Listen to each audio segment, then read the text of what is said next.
Hey guys, सबसे पहले आप सभी को हैप्पी मदर्स डे। इस मदर्स डे को और भी स्पेशल बनाइए हेलो ऐप के साथ और पार्टिसिपेट कीजिए सुपर मॉम चैलेंज में। बस पोस्ट कीजिए आपकी सुपर मॉम का फोटो एमवी फीचर के जरिए और दिखाइए सारी दुनिया को कि आपकी माँ सुपर मॉम है। तो देर किस बात की है, जाइए डाउनलोड कीजिए हेलो ऐप और शेयर करो आपकी feelings for your super mom with friends and family. दीवार पर टंगी सास। पंजाबी में कहावत है, सास चंगी होवे या ते दीवार ते टंगी होवे। संगीता की शादी भी एक ऐसे ही घर में होती है जहां उसकी सास दीवार पर टंगी होती है। ससुर और पति शादी के पहले दिन उसे सास के फोटो के सामने ले जाते हैं, जहां ससुर जी कहते हैं, बेटा संगीता, ये तुम्हारी सास थी, बहुत नेक और भली, लेकिन थोड़ी गुस्सैल थी।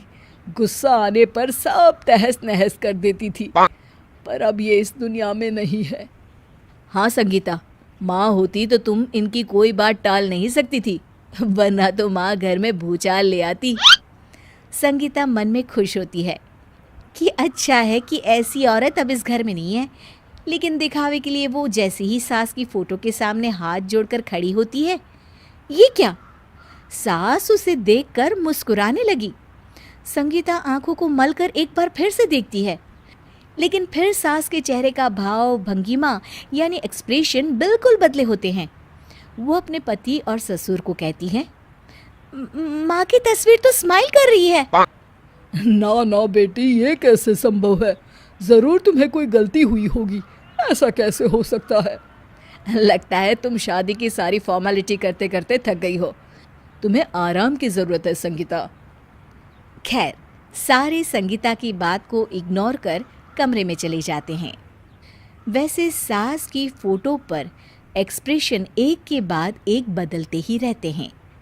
सुबह होती है, पति और ससुर को काम पर भेजकर संगीता कमरे की सफाई करने में लग जाती है कि तभी उसे आवाज आती है, टेबल ठीक से साफ करो।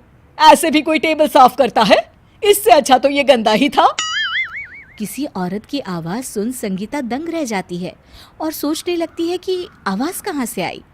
आवाज़ को नज़रअंदाज कर वो फिर से अपना काम करना शुरू करती है, लेकिन इस बार तो आवाज़ बिल्कुल उसके कान के पास से आती है। मेरा घर है ये। जब तक मैं थी चमका कर रखती थी, हर एक चीज शीशे की तरह थी। तुम्हें तो ना सफाई आती है ना कुछ पता है। क्यों तुम्हें मेरे घर की जिम्मेदारी दे दी गई है? पता नहीं तुम में मेरे बेटे को क्या दिखाई दिया। मैं होती तो एक से बढ़कर एक लड़कियों की लाइन लगा देती। अब संगीता को समझने में देर नहीं लगी कि ये आवाज़ किसी और की नहीं बल्कि उसकी सास की है, जो दीवार पर टंगी है। वो उसके पास जाती है और कहती है, नमस्ते सासू माँ, मुझे तो कल ही लग रहा था कि दीवार में कुछ काला है। वो दीवार नहीं, दाल होती है पगली।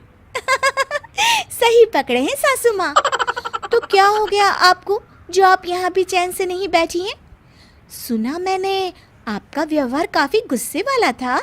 चुप रह तू, ज्यादा बकर बकर ना कर। घर का काम करना तो आता नहीं, आई है मुझसे बहस करने। हाँ देखिए सासू माँ, मैं आपसे साफ साफ कह देती हूँ, मुझसे पंगा लेने की कोशिश मत करिएगा। तभी पीछे से संगीता का पति आता है। अरे संगीता, किससे बात कर रही हो? कौन है वहाँ? संगीता की सास की फोटो फिर से पहले जैसी हो जाती है। आपकी माँ से कह रही थी कि मुझे काम करना आता। अरे संगीता, माना सास के ताने हर बहू को अच्छे लगते हैं, लेकिन यहाँ तो माँ है ही नहीं, तुम तो फोटो से ही। तुम भी लाजवाब हो संगीता। किसी को विश्वास नहीं होता कि संगीता अपनी मरी हुई सास की फोटो से बात करती है। वहीं आए दिन संगीता की सास संगीता को किसी न किसी बात पर आते जाते ताने देती। संगीता को भी अब सास के तानों और उनसे बात करने की आदत हो गई। वो कभी खानदान की कहानी तो कभी तीज त्योहार कैसे मनाएं या किसी व्यंजन की रेसिपी सास से ही पूछती। सारा दिन घर में अकेली संगीता की सास अब उसके लिए तानों के साथ पक्की साथी की तरह भी रहने लगी थी, जो किसी और को नहीं बल्कि संगीता को ही सुनाई देती। तो देखा आपने, सास बहू का रिश्ता हर रिश्ते से ऊपर होता है, फिर चाहे वो खट्टा हो या मीठा।